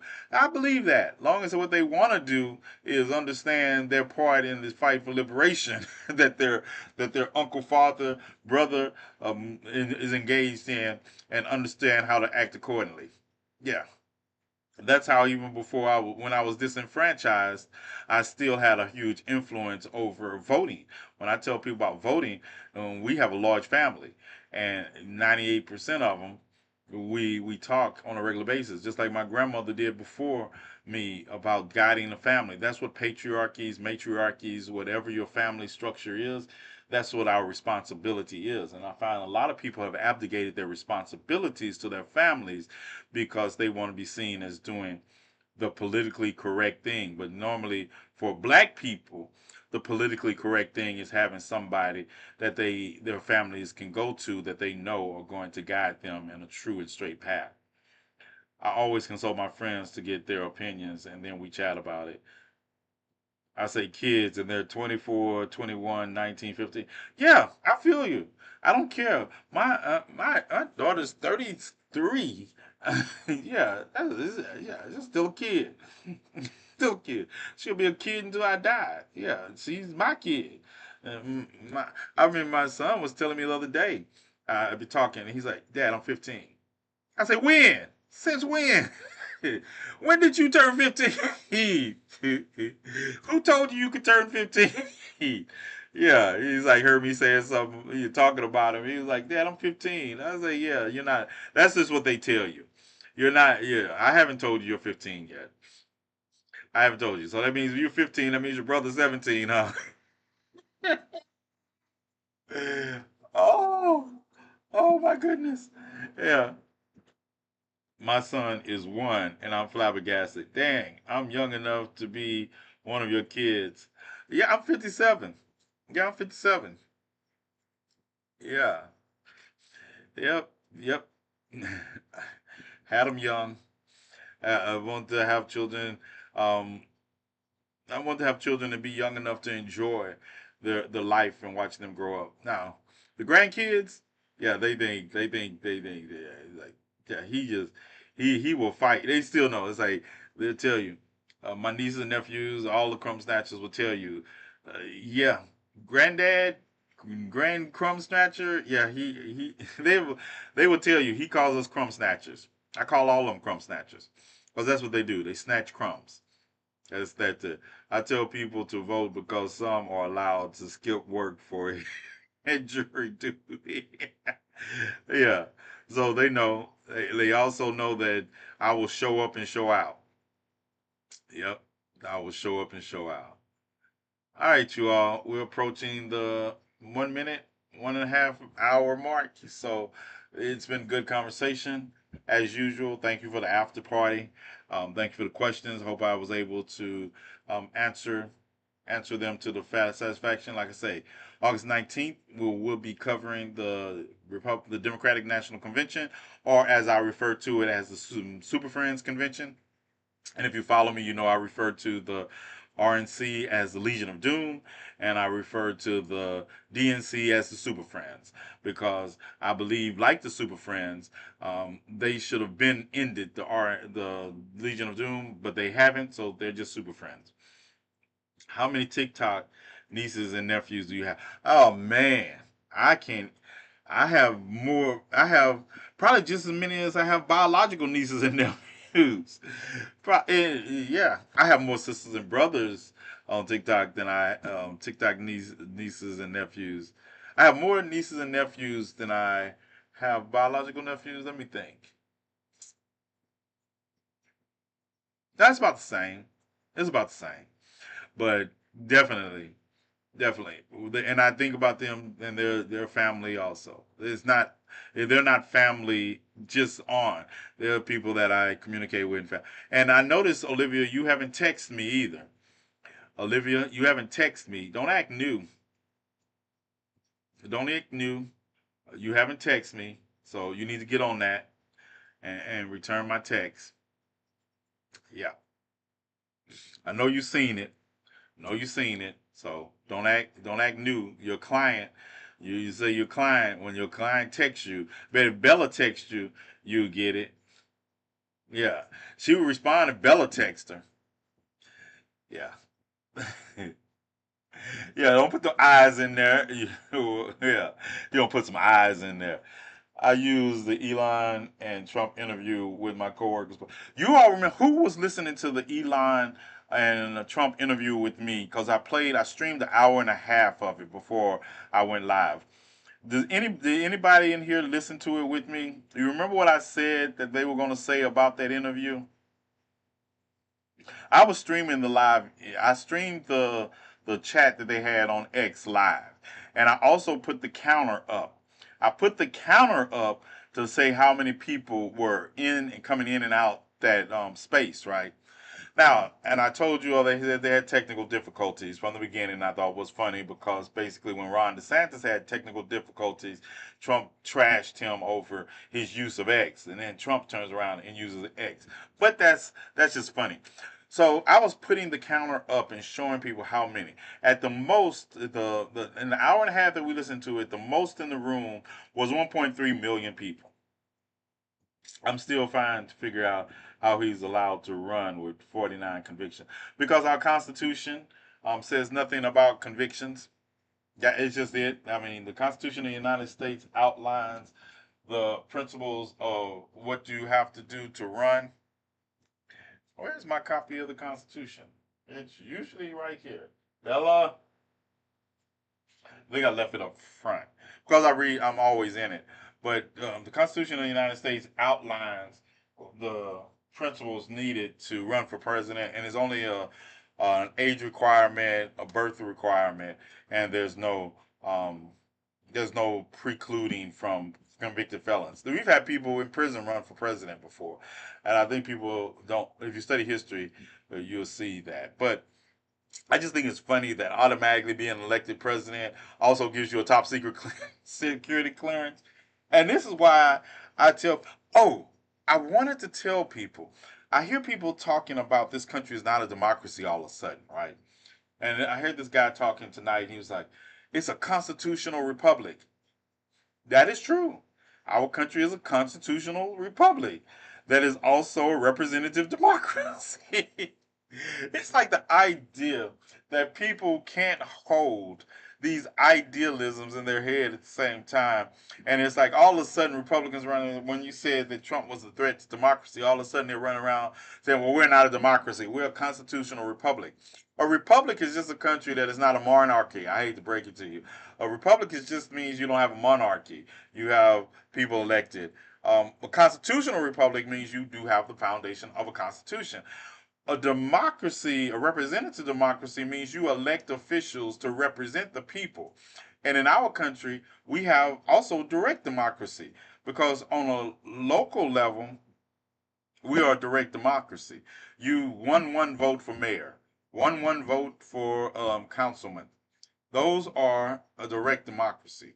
Representative democracy is mean we elect people to either represent us in the federal system or we elect people to vote on the people we have. That's why I realized a lot of people didn't understand the primaries when they thought they were voting for a candidate. No, you were electing delegates to cast votes for a candidate in a primary. And I also realized that people didn't understand that primaries are not covered by the Constitution of the United States because Democratic and Republican parties are basically private organizations, and they don't fall under the same constrictions of federal or union organization. But you can't discriminate against them based on color, sexual orientation, all that. But they're private organizations. I realize how much people don't know about the system. So when I hear people saying we're a constitutional republic and we're not a democracy, I'd be like, who skipped civics? I'm a constitutionalist and I support Harris Watts. Good. I support people that uphold the Constitution. Tangerine, tangerine tornadoes hate you. But are you a libertarian? Are you a libertarian? Because I understand. Well, my thing about when I hear people, most people that say they support the Constitution, they support a non-living Constitution without the understanding that the Constitution is a living document. You know, our Constitution can be amended, has been amended. It's a living document. So you might, if you this Constitution, you could support it in 1861. It's not the same Constitution in 2024. So you have to understand when people say they support the Constitution to me, I ask, do you support the Constitution as a living document, or what point in time do you support the Constitution? Independent. The Constitution is what I support in its evolution. Great. That's understandable because when most people say they support the Constitution, and I'll be like, when did you? What point? And they can't tell me what point, or they acknowledge that it's a living structure. The Constitution is a living structure, and it is subject to the people. That's why it starts off, we the people, in order to form a more perfect union, establish justice and ensure domestic tranquility, to provide for the common defense and promote the general welfare spending to ourselves and our prosperity, do ordain, hereby ordain this Constitution of the United States of America. Because we the people is actually the Constitution, and we have the ability to change and alter it in accordance with what we would like. So I'm in favor. I am a revolutionary of the people, and I believe that all power to the people all the time. Yeah, that's what it is. I'm independent also because at the end of the day, I believe a two-party system is the reason why oppression still exists in this country to the level it does, because oppression must be fought on all levels. And I'm also, even though I can tell you all about democracy,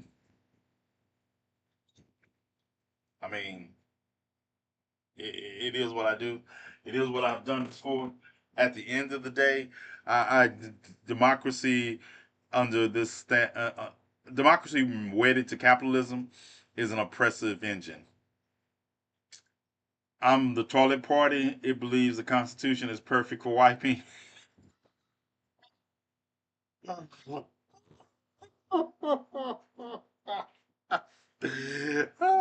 I only register as a Democrat so I can vote in primaries because independents are allowed in Iowa.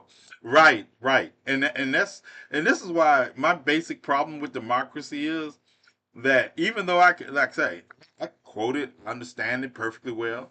I'm also a descendant of people who practiced pharaohs and kings and all that stuff for a reason.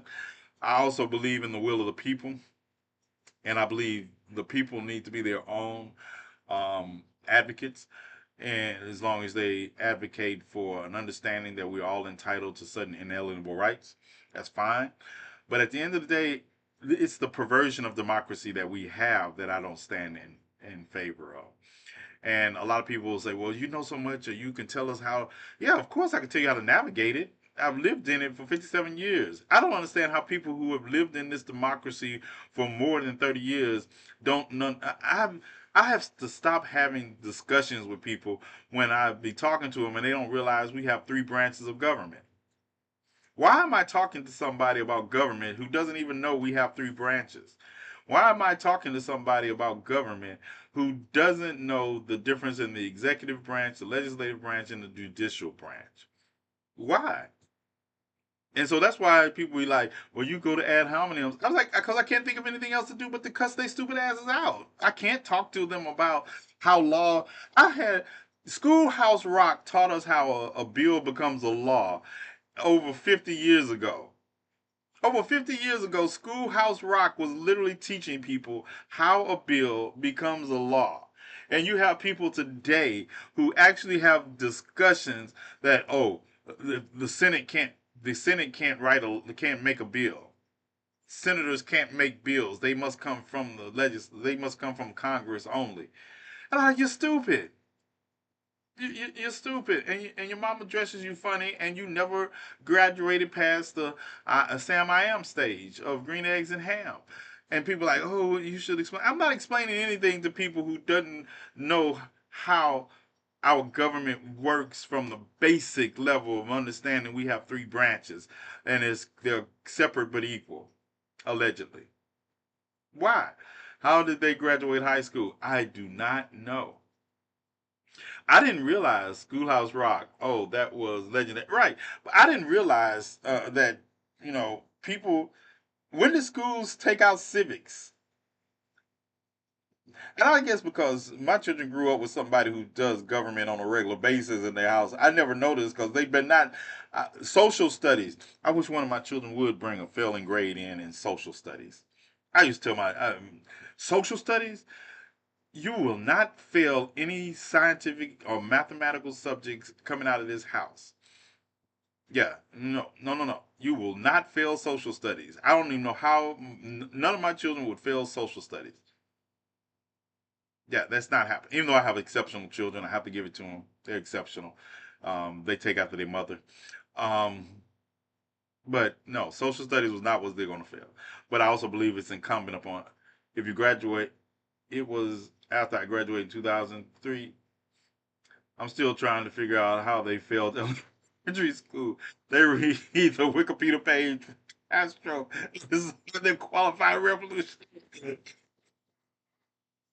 You're right. I said, you know how many people have come at me and I asked them the source of their information. I don't mind you using Wikipedia as a source for somebody's name or, you know, I don't mind you using it for politicians as far as you want to know their whole name, when they were born. That's fine. But don't use Wikipedia as a source of quoting to me about policies of any way. You stop it. Stop it. Social studies and civics. That's what we wrote. I wrote more papers in social studies and civics than I did in English. I wrote more historical papers than I wrote English papers.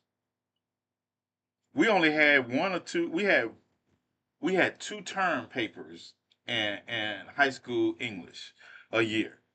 We would have a term paper. We would have a paper. It wasn't as long, it wasn't as long, but we would have 2 or 3 page reports almost every other week in social studies. I wasn't allowed to use Wikipedia as a source in school. Nobody should be allowed to use Wikipedia as a source. The only thing, if you want to know how to spell somebody's name right, or if you want to know when they were born, I don't mind. You can go to Wikipedia and find it and all that. But don't come at me with, well, Wikipedia says, I'm going to slap you in your mouth. I made all A's in all my classes except for How to Be Nice 102. I actually passed top of my class in social studies. I'm pre YouTube. Right, that's another thing. Yeah. Don't get me wrong. I think social media is a great advent in education and can be used positively, but you gotta still quote sources. you People out here quoting me YouTube that is not source documented. Like my YouTube channel, you're gonna get this. You're gonna get my conversations with, and if I quote like today, I posted if you were in here earlier the Sheriff Buford. I posted his whole statement. I post body cam footage in its entirety with no commentary because I want people to be able to look at it for themselves without commentary, stuff like that. Everything else, long form, yeah, I document it or I talk about it ad nauseum. I can fact check, even though I can fact check people in real time. I still will go back and give you sources or play their words. But at this point, Donald Trump is a liar. That doesn't require everything he says. It can be it's been fact checked ad nauseum, and he keeps saying it. So I get irritated when people say, well, is anybody going to fact check him? I say, this is the same Donald Trump that was president in 2016. What do you mean fact check him? How do you not know that? How do you think that the figure of 15 million people coming across the border into this country to live under the Biden administration is anything but a lie? Anything but. How do you also not understand that this is not the greatest migration this country has ever seen? The greatest migration this country has ever seen actually took place after World War II, during World War II. But when Europeans were coming to the country, it was all right. It was all right. Most of them, people were showing up at Ellis Isle, and people just like, yeah, change your last name and go right on. Change your last name and keep moving. Because in a generation, you're gonna be white anyway. And that's a great question. I always that's a great question. Migration or like Texas belonged to Mexico. I know people people are under the impression that the Alamo we were the heroes at the United States of America was the hero at the Alamo or in the Texas. We wasn't. Sam Houston was not a hero. They were the bad guys. When they be saying remember the Alamo, I'd be like, yeah, they were the bad guys. And still, after being the bad guys, and that's why I tell people Cinco de Mayo. Most people don't know what Cinco de Mayo actually is. It's Mexican independence. No, not at all. Honestly, regarding immigration, Mexico and Canada need to be more accountable. Honest regarding immigration, Mexico and Canada need to be more accountable. Accountable for what? Accountable for what? Accountable for the Statue of Liberty saying, "Send us your tired, your poor, your downtrodden, longing to breathe free, and we will give them free." What do they need? Accountable for what? Accountable for the fact that the United States has meddled in every country in Central America and South America's government, propping up petty dictators that abuse their people, and then build the United States as the land of gold and honey streets. And then when you get here from the country you're fleeing because the United States has dipped into your the running of your country and propped up petty dictators that are abusive to the people, and all of a sudden they need to be accountable. No, the United States needs to be accountable. Oh, I took your content. I took your statement out of context. All right. Well, I said what I said. I know my history, and Mexicans are indigenous. Who said you didn't say what you said? Who disagreed with you? I mean, but who disagreed with you? I was talking to the comment above you. I who did I did I miss something? Did I miss something? I think I speak to. Excuse me. Do I speak well? Am I enunciating? Did I slip into Sprechen Sie Deutsch, Van Kalkai? I don't think I slipped into German. No, you didn't miss it. I'm wondering what did the statements like I said what I said. Who said that you didn't say? Who disagreed with you?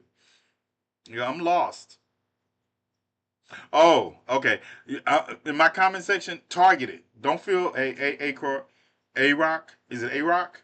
Don't be afraid to target who you're speaking to because any untargeted conversation, I assume you're talking to me. But if you put an ad at it, call them out. Yeah, if somebody says something, trust me, I see it, I'll address it. I think you were using pirates up. But if I say something, yeah, I'll assume we're talking back and forth. If I don't see a name in front of it, if I see a name in front of it, hey, I'll come in with you. Because at the end of the day, that's why I said that the United States was not the hero at the Alamo. We were stealing land. It was a land grab. We stole it. Not to mention that this whole country, this whole continent, didn't belong to Europeans when they got here, but they claimed it as the New World. Yeah, don't feel afraid. This is in this live. Anybody who really follows me, they will tell you that I stand on what I stand on. And if you stand where we stand, we fighting together. And if somebody disrespects that or doesn't understand it, we will first explain it to them, and then after that, we will cuss them out. I don't mind. Yeah, I cuss here. I cuss, And I don't care about what you feel about it. I will literally dig up your great dead grandmother and parade her around in front of you if you engage in racism, bigotry, rocket raccoonery, or indigenous erasure of any kind. Yeah, I do that. I don't fight. I don't fight on this moral high ground. I'm grimy. I was born grimy, and I just get grimier by the day. So yeah, and don't come in here talking about so one of my enemies had something bad happen to them. We're still enemies. I don't care if somebody had one job. Truth doesn't. I don't care if it did have feelings. I'm gonna brandish it around like it's a double-edged bastard sword. It can feel all it want to. So I love when someone stands 10 toes. That's it. We stand 10 toes down here. A new world that was already occupied. Make it make sense. Have you all read the Columbus Diaries? If you ever get a chance, read some of Columbus's diaries about how he treated the indigenous people he ran into. How he allowed his men to have the women because he said they deserved them after such a long voyage. This is the people that people run around here and celebrate. Yeah, they run around here and celebrate Columbus. And that's how I tell people, you all are obsessed with the colonizer. Y'all obsessed with the colonizer and they can do no wrong. Because there's no way you can read anything that Columbus wrote about his interaction with the New World, his so-called New World, that it should have been. There are people here, and then he didn't even step in North America. Let's get that straight. He just wiped out the indigenous population of a couple islands searching for gold. Yeah,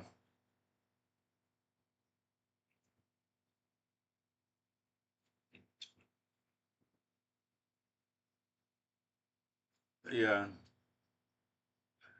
Like a diamond in the sky, maybe start to journal it, my dear.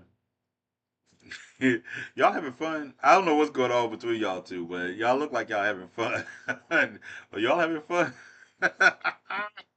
Yeah, because at the end of the day, um, it is what it is. And this is what it is. And I was planning to be off here 20 minutes ago, 27 minutes ago. It is now almost 2 hours. And unlike some people, I don't have 12 hours a day to spend online. Yeah, simply, y'all have fun. Shay, all those who are new here, welcome. Hope you stay around for the ride because it's going to get bumpy.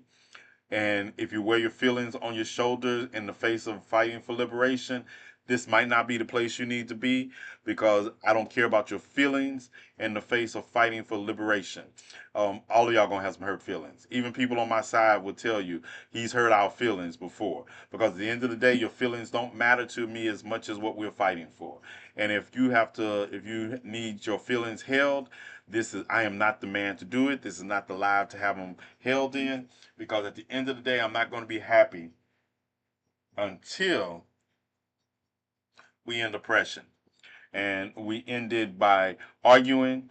We ended by understanding we have to purge the community that we're fighting in to fight against because I can't have you here talking about you staying in unison with me if you don't know what that unison looks like. Yeah, T, beat my grandma up. Don't try. So understand that is the record for the day.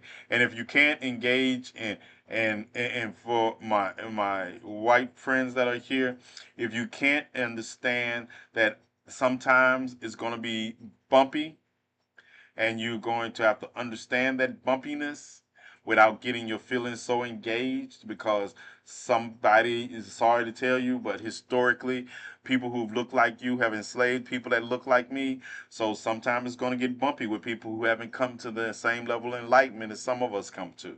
If you can't handle that, if you're looking to run at the slightest bump, you might as well leave now also. Thank you, A Rock. And like I say, I appreciate all the support, but what I appreciate more is that you all changed the world. All right. So we're gonna get out of here now. I got that. I don't mind little bumps. Good, good. We're going to get out of here, sign out now. I am glad that I hope y'all like the new setup. I hope everything is clear. If it's not, somebody who has my number, Olivia, text me and let me know anything I need to do to make it clearer on any channel, wherever you're watching me at. Subscribe to the channel. That helps us do what we do. I would rather, if you want to support us through the Cash App or in my Beacon link, there are other ways to support us. That will be helpful also. We reach more people. The more people we reach, the more we can help. All right? Y'all have a blessed night, and peace. Y'all don't do anything I wouldn't do. And if you do something I wouldn't do,